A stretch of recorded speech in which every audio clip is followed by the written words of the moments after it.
adalah seorang nabi, dia seorang rasul. Kemudian pelajaran berikutnya, di antara tanda diterimanya ghanimah adalah tidak adanya orang yang curang di dalamnya, tidak adanya orang yang khianat di dalamnya. Akan datang api dari langit yang kemudian langit ini akan memakannya. Dan ini terjadi pada umat-umat terdahulu. Akan tetapi pada umat Islam, umatnya Nabi Muhammad SAW, Allah halalkan. Ya, Allah halalkan. Makanya ini diantara kekhususan Nabi kita. Ini diantara kekhususan umat Islam jika dibandingkan dengan umat-umat yang lainnya, bahwa harta ghanimah itu dihalalkan. Ya.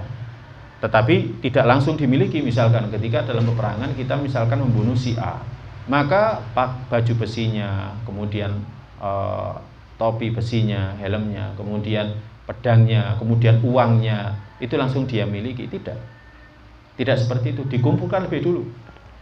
Jadi dikumpulkan lebih dulu, baru kemudian nanti setelah itu diambil seperlimanya, kemudian baru nanti setelah itu diambil, ya, dibagikan. Karena pernah terjadi pada masa Nabi Sallallahu Alaihi Wasallam, para sahabat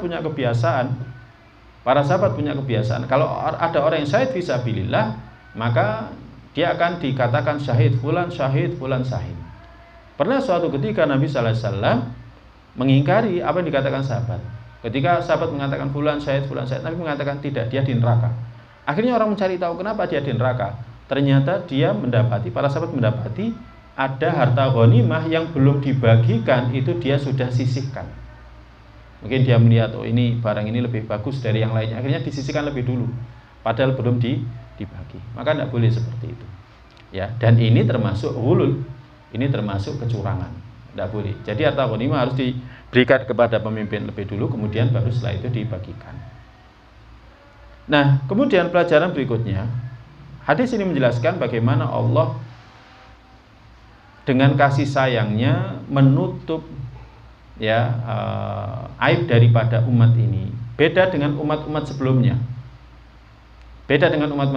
Ketika umat sebelumnya itu melakukan perbuatan dosa, kecurangan, maksiat, maka Allah bongkar langsung kemaksiatannya. Beda dengan umat ini. Umat ini ketika melakukan perbuatan dosa, maka Allah tutupi. Ya, Allah tutupi. Jadi Allah tutupi. Ini adalah kasih sayang Allah kepada umat ini. Maka kita harus bersyukur dengan adanya ini. Nah, pelajaran tersiratnya apa? Jangan melakukan perbuatan dosa. Karena apa? Kalau dalam kehidupan dunia ini tidak disingkap dosa kita, aib kita, dalam kehidupan akhir suatu ketika akan disingkap perbuatan dosa kita. Ya, kita berharap suatu ketika kalau kita buat dosa, kita juga tetap ditutupi dosa kita. Dalam satu hadis yang diriwayatkan oleh Imam Muslim, ya, dalam kitab sahihnya disebutkan, yudnal mu'minu yaumal qiyamati ala rabbihi kama qala. Nanti pada hari kiamat seorang mukmin akan didekatkan dengan Rabbnya. Fayuqarriruhu bi dzunubi, kemudian disebutkan dosa-dosanya. Kemudian Allah berfirman, hal ta'rifu, engkau ngakui dosa ini. Kemudian dia mengatakan, Rabbi a'rifu, wahai Rabbku, aku ngakui. Kemudian Allah berfirman, wa inni qad satartuha 'alaika fid dunya wa inni aghfiruha lakal yauma. Dulu dalam kehidupan dunia dosa-dosamu ini aku tutupi, maka hari ini aku ampuni. Kita berharap seperti itu. Ya, jadi dosa-dosa kita itu tidak disingkap oleh Allah dalam kehidupan dunia kita, apalagi dalam kehidupan akhir kita. Beda dengan orang munafik. Orang munafik disingkap dalam kehidupan akhir, dosa-dosanya disingkap, aibnya disingkap. Ketika orang munafik melakukan kemunafikan, ya, dia menyembunyikan kekufuran, menampakkan keimanan, keislaman. Dalam kehidupan akhir nanti dia akan dihisab, dinampakkan dosa-dosa dia di hadapan manusia, dibongkar. Akhirnya tidak ada manusia yang tidak mengetahui dosa-dosanya. Beda dengan orang beriman. Orang beriman tidak dihisab, tetapi dihadirkan di hadapan Allah Ta'ala. Kemudian Allah tutup dengan sutrohnya, dengan pembatasnya. Hanya Allah dengan dia. Kemudian diberitahukan dosa-dosanya. Akhirnya dia mengakui dosa-dosa itu, kemudian dihapus oleh Allah. Nah, ini menunjukkan pendapat salah satu dari ahli ilmu bahwa kalau kita melakukan dosa, ya, yang dihapus, kita melakukan dosa dalam kehidupan dunia kemudian kita istighfar, yang dihapus itu hukumannya, tapi tidak dengan catatannya masih tetap ada, tapi dosanya dihapus. Jadi hukumannya dihapus, dosanya dihapus, tapi catatannya masih ada. Yang itu nanti akan ditunjukkan kepada kita. Nah, maka dari ini kita harus hati-hati ya, jangan sampai melakukan perbuatan dosa sekecil apapun, apalagi ketika kita jauh dari hadapan Allah Ta'ala ya, jauh dari hadapan manusia, karena Allah Maha mengetahui kita. Maka jangan lakukan dosa, sampai pun di rumah sendirian, di kamar ya, jangan lakukan perbuatan dosa, karena pasti akan ada catatannya. Beda dengan umat terdahulu dalam kehidupan dunia langsung dibongkar, mereka berbuat dosa langsung dibongkar kemaksiatan mereka, dosa mereka di hadapan manusia. Makanya ini kasih sayang Allah Ta'ala kepada umat Islam ya, umatnya Nabi Muhammad SAW. Kemudian pelajaran yang terakhir, akibat jamaah akan bisa mengenai semua jamaah yang ada di sana. Biasanya dilakukan oleh orang-orang bodoh di tengah-tengah mereka. Makanya di antara doanya orang-orang beriman adalah dia berdoa, Allahumma la tu'akhidna bima fa'ala sufaha'u minna. Ya Allah, janganlah engkau siksa kami dengan sebab perbuatan orang-orang bodoh di antara kami.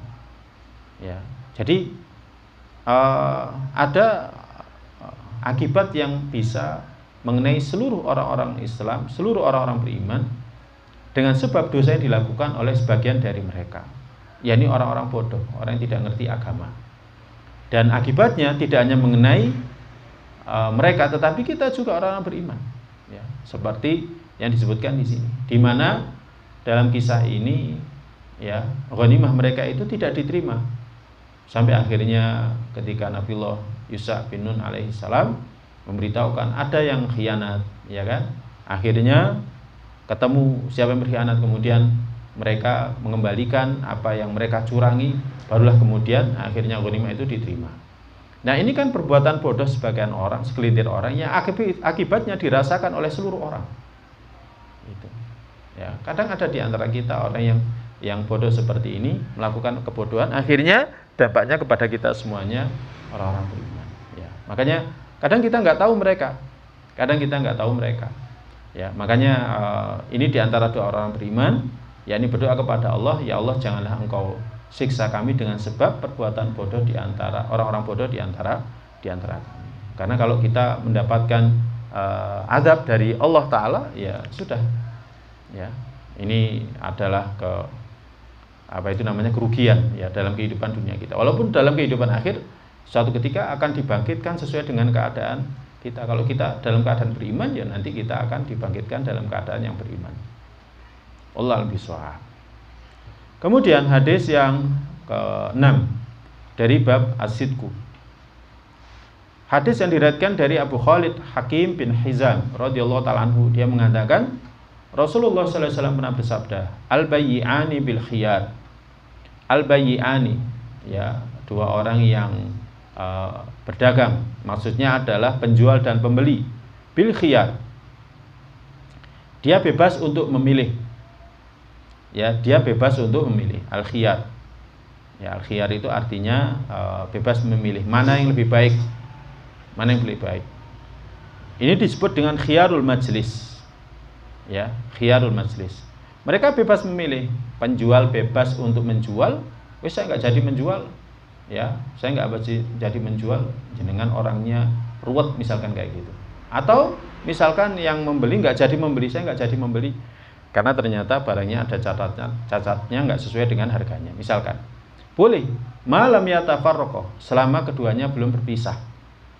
Jadi selama keduanya belum berpisah, maka boleh untuk memilih. Fa in sadaqa wa bayyana, maka jika keduanya jujur, yakni keduanya jujur, keduanya memberitahukan ya dengan benar, yang menjual juga memberitahukan dengan benar barangnya, misalkan cacatnya bagaimana, dia memberitahukan dengan benar, dengan jujur, yang memberi juga seperti itu, ya, dia tidak menjatuhkan harga, oh, kalau seperti ini harganya seharusnya seperti ini, ya, jadi dia tidak menjatuhkan harganya dengan kezaliman, Wabayana, dan keduanya juga menjelaskan, ya, yang membeli dan yang menjual menjelaskan, yang menjual menjelaskan barangnya, demikian juga yang membeli menjelaskan tentang harganya. Burikalahuma, maka keduanya akan diberkahi. Fi bai'ihima, dalam perdagangan keduanya. Akan tetapi wa in kadzaba, jika keduanya dusta, penjual dia menyembunyikan barangnya atau menyembunyikan cacatnya, ya, demikian juga menyembunyikan harga yang sebenarnya. Ini sebenarnya kalau seperti ini harganya ya nggak seperti itu, tapi dia butuh untung, akhirnya dinaikkan. Demikian juga yang membeli, dia juga dusta, aslinya harganya di atasnya, tapi dia mengatakan tidak bisa seperti ini, harusnya seperti ini, harusnya seperti ini. Padahal dia tahu, ya, dia tahu, ya, kayak kemarin itu pernah kejadian, ya, yang membeli Vespa, ya, ini saya tahu sendiri karena itu punyanya orang tua, jadi Vespanya laku. Dia bilang, loh kalau seperti ini tidak bisa Pak, ini harus diukir lagi, rangkanya harus diukir lagi. Ya kita bilang, loh ini sudah ada penegasan dari Polda, malah kenapa harus diukir lagi? Justru kalau diukir lagi malah kehilangan asalnya, aslinya. Justru yang benar seperti ini. Akhirnya dia menerima. Nah itu termasuk tidak jujur dalam membeli, ya kan? Guna menjatuhkan harga, maka dia bersilat lidah. Ya. Nah, wa in kadzaba wa katama, maka jika keduanya berdusta dan menyembunyikan, muhiqat barakatu bai'ihima, maka akan dihapus keberkahan dari dagang keduanya. Ya. Jadi seperti itu. Makanya kita dalam berdagang pun juga diperintahkan untuk jujur. Ya, kita diperintahkan untuk jujur dalam masalah harian, ya, dalam dagang, ya, masalah rumah tangga, masalah pekerjaan, ya, tadi juga muamalah dengan waliul amr, ya. Penting bagi kita untuk senantiasa jujur. Nah, kalau kita senantiasa jujur, maka kita akan diberkahi oleh Allah Azza wa Jalla. Wallahu a'lam. Nah, apa pelajaran dari hadis ini? Yang pertama, thubutu khiyaril majlis. Adanya khiyarul majlis bagi orang yang berdagang. Jadi orang berdagang selama berada dalam satu majelis itu dia bebas milih. Ya, dia bebas milih melanjutkan dagangnya atau tidak. Jadi melanjutkan dagangnya atau tidak. Kalau misalkan dia mengatakan saya nggak jadi menjual, atau yang satunya nggak jadi membeli ketika dalam satu majelis itu, maka nggak jadi masalah. Ya. Tapi kalau sudah keluar dari majelis itu, maka tidak boleh. Ya, tadi sudah disepakati mau membeli, kemudian ketika sudah keluar, akhirnya dia membatalkan jual belinya. Yang seperti ini tidak diperbolehkan. Ya. Kemudian pelajaran yang kedua, wajib menampakkan aib dalam barang dagangan dan tidak boleh menyembunyikannya. Ya, dan tidak boleh menyembunyikannya. Wajib untuk menampakkan kekurangan dari barang dagangan dia. Ya, ini tanda daripada kejujuran. Wa idza dhaharul aib kana lahul khiyar, dan jika dia mengetahui aibnya, maka dia bebas untuk memilih. Oh, ternyata cacatnya kendaraan ini di ini. Dia bebas milih. Dia mau melanjutkan atau enggak. Ya. Kalau dia mau melanjutkan, penjual memberikan harga sekian. Maka terserah dia. Dia mau menawar, ya enggak apa-apa, sudah aibnya di situ, kekurangannya di situ, tapi saya mau harga sekian. Kemudian penjualnya mengatakan saya mau harganya tetap, sudah bebas untuk milih. Bebas antara penjual menjual, antara pembeli membeli.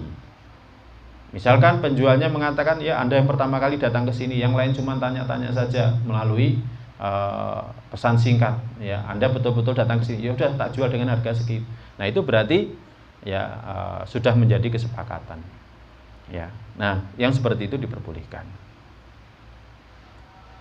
Kemudian yang ketiga, ma indallahi la yatimmu husuluhu illa bil amalis salih.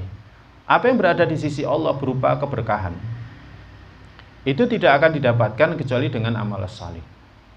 Orang beriman itu dalam hidup bukan hanya sekedar mencari materi, tapi juga mencari berkah. Kita hidup ini bukan untuk mencari materi saja, tapi untuk berkah. Kita makan bukan hanya untuk sekedar kenyang, tapi untuk mencari berkah. Makanya kita kalau makan nggak boleh menyisakan. Bisa saja keberkahan itu ada pada suapan terakhir makanan kita. Kita menikah juga untuk mencari keberkahan, bukan hanya sekedar untuk hubungan suami istri, bukan. Tapi mencari keberkahan. Kita punya anak juga pengen keberkahan dari keberadaan anak itu, bukan hanya sekedar saya punya anak kemudian ada yang menghibur saya, ya, menyenangkan saya dan lain sebagainya. Bukan hanya itu. Kita dagang juga mencari berkah. Kita kerja dimanapun juga untuk mencari berkah, bukan hanya sekedar mencari materi. Orang beriman itu dalam kehidupan dunia yang dicari bukan hanya dunianya, tetapi keberkahan di balik itu semua. Ya, makanya banyak kita diajari oleh Nabi kita sallallahu alaihi wasallam untuk mendoakan keberkahan. Orang punya anak didoakan keberkahan. Orang punya pasangan didoakan keberkahan. Termasuk ya kita punya barang, ya, agar barang itu tidak terkena ain, maka didoakan dengan doa keberkahan. Disebutkan dalam riwayat, ya, agar barang yang kita miliki tidak terkena ain itu maka didoakan dengan keberkahan. Misalkan kita punya kendaraan yang baru gitu kan, ya, kemudian orang lain mendoakan barokallah, semoga Allah memberkahimu, memberkahi kendaraanmu dan lain sebagainya, itu akan menjaga dari penyakit ain. Jadi lebih jauhnya seperti itu, ya, sehingga kita misalkan memiliki kendaraan, ya, bukan hanya sekedar memiliki kendaraan sebagaimana orang pada umumnya, tidak, tapi kita mencari barokah di situ. Ya, kita menempati rumah, ya, menempati rumah bukan hanya sekedar untuk tempat tinggal, itu kan, usaha sebagaimana manusia pada umumnya, enggak, kita mencari berkah di situ. Ya, ini nggak akan didapatkan kecuali dengan amal salih, ya, dengan amal salih, ya. Ya, menikah harus milih, ya, harus milih yang solihah, niatnya ibadah. Mau punya anak diawali dengan doa, ya, ketika hubungan suami istri, kemudian ketika dagang seperti ini juga seperti itu, ya kan, demikian juga dengan yang lainnya. Jadi senantiasa mengikuti ketetapan Allah agar mendapatkan berkah. Kemudian pelajaran berikutnya, syu'mul ma'asi ala ashabiha. Ya, keburukan maksiat itu akan menimpa pelakunya. Dampak dari dosa maksiat itu akan bisa mengenai kita. Jadi dosa dan maksiat itu ada dampaknya. Jadi ada dampaknya. Ya, yang paling nyata lah orang kalau misalkan zina akhirnya kena penyakit kelamin, misalkan seperti itu. Orang mencuri akhirnya dia dimasa, ya itu kan dampak dari maksiat. Dan dosa apapun, sekecil apapun itu ada dampaknya. Ada dampaknya. Ada salafus saleh mengatakan, ya kan, tidak laku melakukan perbuatan maksiat kecuali pengaruhnya ada pada kendaraan, pengaruhnya ada pada keluarga.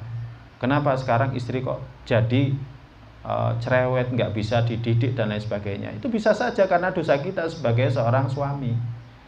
Ya, entah di luar, ya kan, kita melakukan dosa apa, kemudian lihat di HP, ya, kemaksiatan, itu akhirnya dampaknya kepada istri, dampaknya kepada anak dan lain sebagainya. Jadi su'mul ma'asi ala ashabiha, dampak negatif dari kemaksiatan itu akan menimpa pelakunya.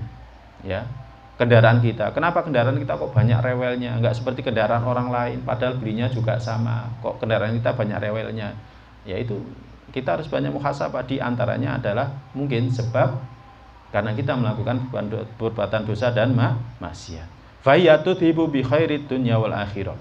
Maksiat ini akan menghilangkan kebaikan dunia dan akhirat. Makanya kita harus hati-hati dari perbuatan maksiat. Dagang pun sama.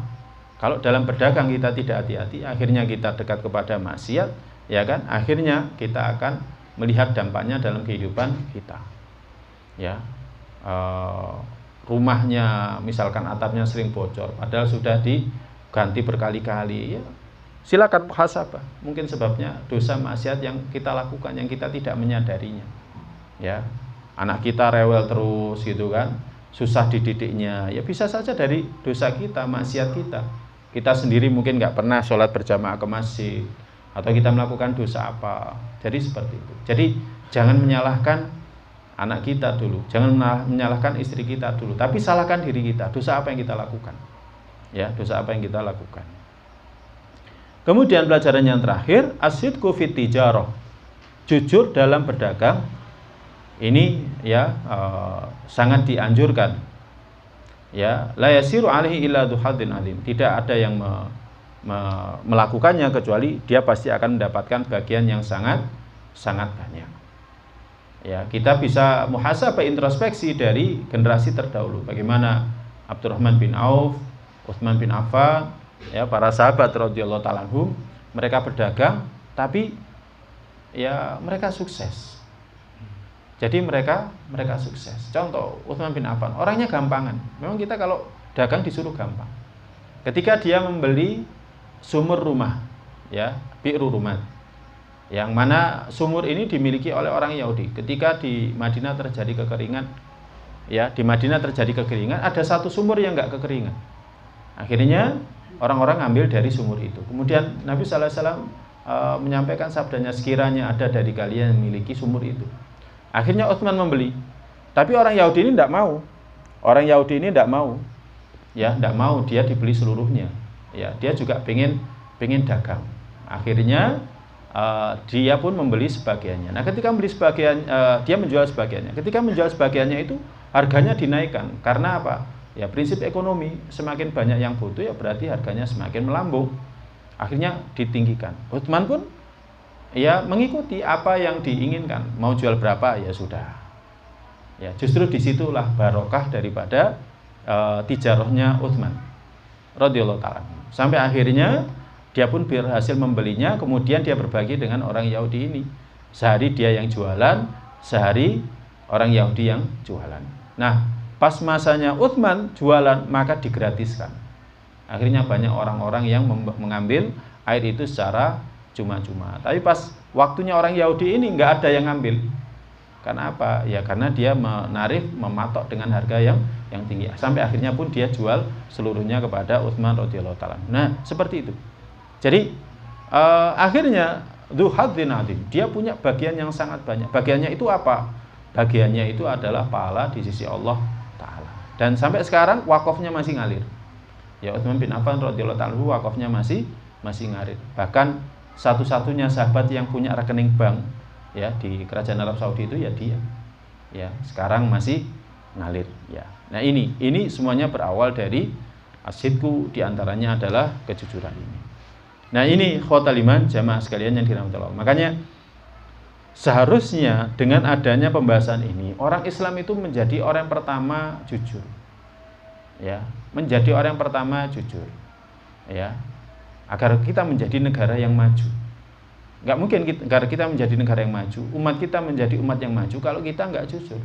Dan kita harus tahu kejujuran itu bagian dari agama kita, ajaran agama kita, akhlak yang mulia. Yang ini tidak dimiliki oleh orang-orang Barat. Orang-orang Barat menjadikan kejujuran hanya sebagai norma, ya, nilai hidup mereka, tapi tidak jadi ajaran agama mereka. Artinya kalau kita melakukan ini dapat pahala. Dalam agama kita dapat pahala, pahalanya sangat besar. Ya, pahalanya sangat besar. Tadi Nabi sallallahu alaihi wasallam mengatakan dzu hadzin. Jadi memiliki bagian yang sangat besar. Ini makanya harus kita jadikan sebagai perilaku kita. Apalagi Nabi sallallahu alaihi wasallam pernah dikatakan oleh Abu Sufyan ketika ditanya oleh Heraklius, hadis sebelumnya, ya, dia ngajak kepada as-sidqu. Dia bukan hanya ngajak, tetapi Nabi sallallahu alaihi wasallam sudah punya sifat as-sidqu sejak jauh diangkat sebelum menjadi seorang nabi. Jauh sebelum diangkat menjadi seorang nabi, Nabi sallallahu alaihi wasallam terkenal dengan kejujurannya. Ya, makanya ini seharusnya juga menjadi sifatnya orang-orang beriman. Orang-orang beriman itu senantiasa jujur di setiap keadaannya, di rumah, di tempat kerja, ya, dimanapun dia berada, dia senantiasa jujur. Wallahu a'lam bishawab. Mungkin ini yang bisa kita kaji. Insyaallah pada pertemuan yang akan datang kita masuk bab al-muraqabah. Ya, jadi bab al-muraqabah.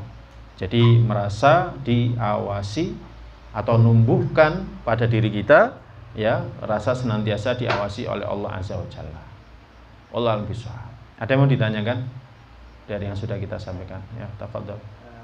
Di hadis pertama tadi kan hikmah pelajaran yang nomor 3 yaitu semestinya orang yang jihad ini dipenuhi kebutuhannya. Nah, ini jihad yang dimaksud ini khusus hanya untuk tentara saja atau umum, dalam arti artian nanti misalkan di masjid ada imamnya, ada muadzinnya, itu kita ambilkan dana dari infak masjid. Bismillah, salatu wassalamu ala rasulillah. Tidaklah disebutkan dalam Al-Quran ya orang yang jihad ya kecuali dia jihad dengan jiwa raganya. Jadi orang yang perang di jalan Allah SWT. Kalau kita bahas dalam pembahasan fikih, yang dimaksud jihad itu adalah itu. Jadi orang yang keluar ya memenuhi seruan daripada pemimpin untuk perang fisabilillah ya, kemudian mereka perang fisabilillah, maka yang mereka lakukan itu adalah jihad fisabilillah. Adapun yang dimaksud misalkan mencukupi kebutuhan imam ya agar dia konsentrasi di sana, maka tidak menjadi masalah.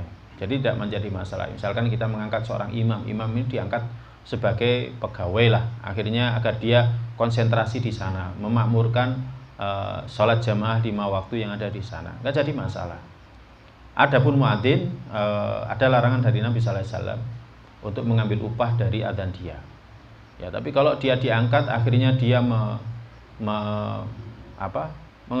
mengkonsentrasikan, memfokuskan waktunya hanya untuk adzan. Karena apa? Tidak tegak sholat berjamaah kecuali dengan keberadaan muadzin. Muadzin ini yang senantiasa mengingatkan orang untuk senantiasa menegakkan sholat berjamaah. Kalau ada adzan, insya Allah jamaah akan tetap tegak ya. Di beberapa masjid, beberapa musola yang di situ kadang sholat 5 waktunya nggak ada.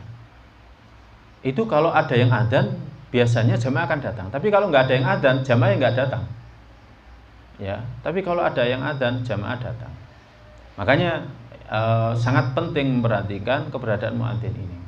Makanya kalau di negara-negara yang sudah maju, kemudian di sana makmur ya, biasanya muadzin ini diangkat menjadi pegawainya pemerintah. Muadzin, bahkan imam juga menjadi pegawainya pemerintah. Ya, sehingga mereka dicukupi. Ya, tapi tidak dimaksud yang disebutkan dalam pembahasan di sini. Ya, jadi yang dimaksud dengan orang jihad fisabilillah memang dia jihad fisabilillah, dia fokusnya adalah melakukan jihad fisabilillah. Ketika ada tugas untuk jihad fisabilillah yang sifatnya fardu kifayah, ya, maka mereka ini wajib dicukupi agar dia konsentrasi dengan kewajiban jihad fisabilillah. Beda dengan fardu ain. Kalau fardu ain misalkan negeri kita diserang.